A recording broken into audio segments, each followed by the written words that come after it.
Le doy un valor particular a una persona que mezcla, ¿no? O hace un mix, diríamos que se entiende también, entre lo que es profesión y vocación.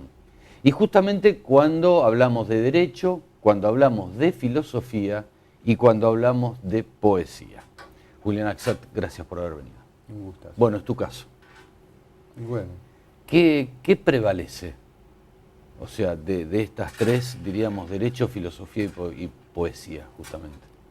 bueno, yo creo que el derecho es una forma del relato, ¿no? De alguna manera es lenguaje y la poesía involucra, digamos, una forma de lenguaje quizás alta, ¿no? Como muchos han considerado, otros no, una consideración de relato bajo.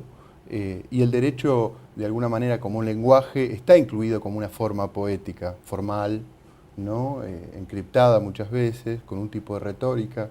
Por lo tanto, hay un ida y vuelta entre lenguaje vivo y forma del derecho, ¿no?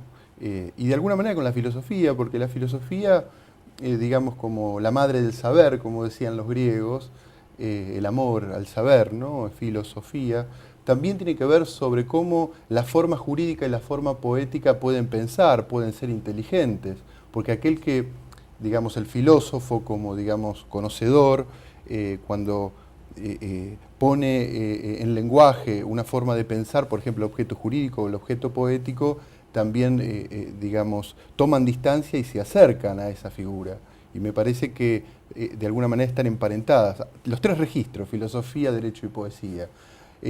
La separación de los tres registros obedecen a una lógica positivista muy propia del siglo XX, donde los saberes debían ser separados, tecnificados. Me parece que hoy en día, en el siglo XXI, hay una cultura a la vuelta de entrecruzar ciertos registros, ¿no? Sobre todo el arte potenciador o la cultura ya, que es la madre de alguna manera de todos los registros del saber del espíritu, porque de alguna manera estamos hablando del pensamiento y del espíritu humano. La cultura, digamos, es lo que une en tanto matriz poesía, filosofía y derecho, ¿no? en sus formas. Vamos a comenzar por el derecho. Bien. Vos sos defensor penal juvenil en La Plata. Sí. Digo, y uno se hace esta pregunta, ¿no? ¿Cómo atacar o cómo encuadrar esta realidad, los efectos de esta realidad, con los elementos que se tienen hoy por hoy? Sí, el derecho, digamos, tiene una parte académica y tiene una parte práctica. A mí me toca trabajar en el Poder Judicial como defensor oficial, defensor público de pobres y ausentes, trabajo con adolescentes. Y bueno, de alguna manera el derecho es una herramienta de cambio, es una herramienta de transformación. Y sobre todo desde el lugar que ocupo dentro del Poder Judicial, el derecho es una herramienta de transformación de alguna manera para favorecer a los sectores más vulnerables o aquellos que a veces están no en una buena posición social o en una posición que quizás el derecho también los ha acorralado o corrido. Y quizás el derecho, siempre dicen los abogados, como en esta biblioteca, hay una parte que escribe una cosa y otra parte de la biblioteca que escribe la otra, Exacto. pero en realidad escriben de lo mismo. A mí me toca siempre trabajar con la parte de la biblioteca en la cual se escribe para los más débiles. Y de alguna manera, en mi profesión, esa también es la función del poeta. El poeta también escribe o utiliza o vive en un lenguaje en el cual está hablando de los más débiles, porque el mundo a veces es duro, hay dolor, y quizás el poeta, a través de sus palabras, invoca ciertas percepciones, ciertas experiencias, y también usa la mitad de la biblioteca de la poesía para devolver quizás una esperanza a las personas más desahuciadas, ¿no? No, digo esto, Julián, justamente porque todos piden que bajen las penas, que 16, 14, 15, es muy variado, un abanico muy bondadoso de ideas. Por otro lado dicen, no, eso no, porque no habría lugar en las cárceles, hay que ver cómo se articula. Entonces vos decís, como ciudadano, ¿de qué lado me paro? O sea, bajar, no bajar, corresponde, no corresponde, es un debate muy amplio de la sociedad, ¿no? Que nos estamos debiendo, pero de acuerdo a lo que hay hoy, digo, con los elementos, ¿no? Justamente. Bueno, a mí me toca defender a jóvenes que los medios llaman menores. Creo que la ley, la Convención de los Derechos del Niño, refiere bien niños niñas y adolescentes, y ya no menores, que es una palabra que pertenece a una lógica del pasado llamado patronato de la infancia, donde el chico, el que tenía menos de 18 años, era considerado de alguna manera un objeto de protección por parte del Estado. Hoy en día sabemos que los chicos son sujetos de derecho, todavía muchas veces de declamación, y es necesario devolverles, no digo de una manera tutelar o patronatil, sino justamente desde un costado, a veces hacer una protección o una restitución, porque la palabra protección, a mi entender, debe ser modificada por el concepto de restitución. Y en este sentido, la gran discusión cuando se habla de menores en los medios, o se habla de niños y adolescentes, muchas veces es qué tipo de responsabilidad tienen hacia el otro y hacia el Estado, y tienen que ver con el castigo. Siempre que se habla de niños y adolescentes, han dicho los observatorios de niñez y adolescencia que están en nuestro país, se habla en la página amarilla de los diarios, ¿no?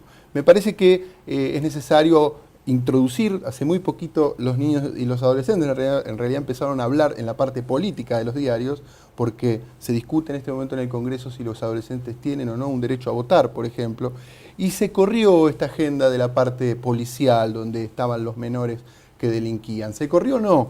Sigue existiendo esta problemática. La gran discusión, a mi entender, estéril sobre la baja edad de imputabilidad está saldada porque el Estado argentino ha decidido que la edad de imputabilidad comienza a los 18 años, pero de manera rebajada o relativa, es decir, un joven puede ser castigado a partir de los 16.